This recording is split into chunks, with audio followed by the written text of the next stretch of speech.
Kũringana na President William Ruto, kumana na mawatho maria magathĩkĩtwo thirikari-inĩ hĩtũku, mũingĩ kuma gĩtaro kĩa North Eastern ũkoretwo ũkĩgerera iherero makĩgeria kuonania nĩ a Kenya nĩguo maheo ibandĩ. Citizens were forced to prove they belong through a system built on suspicion, ethnic profiling and bureaucratic humiliation. Yahũthĩrĩte mũhano wa aikari erĩ, Abdul Rahman Hali Osman na Mariam Mohamed, arĩa maciarirwo mwaka wa 2007 mwena wa Wajir na makĩhota kũiyũkia ibandĩ thutha wa thirikari yake kũingĩrĩra ũhoro ũyũ.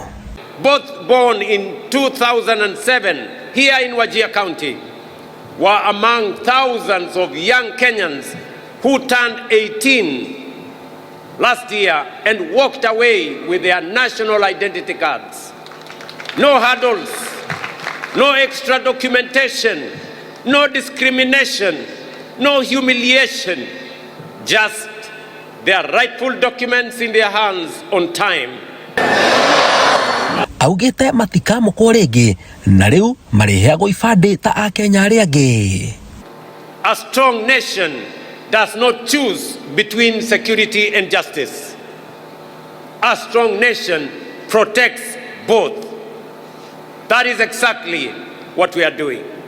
Sehemu zote za Kenya ndio utaratibu unatumika, hata hapa Wajir na kaskazini mwa Kenya na pwani, na hakuna tena sababu ya kuwa na utaratibu tofauti ambao unalinganisha wananchi kulingana na dini zao ama maeneo ambao wametoka.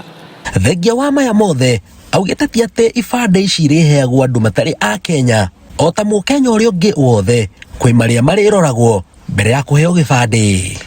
It was not an invitation for foreigners to acquire Kenyan documents illegally.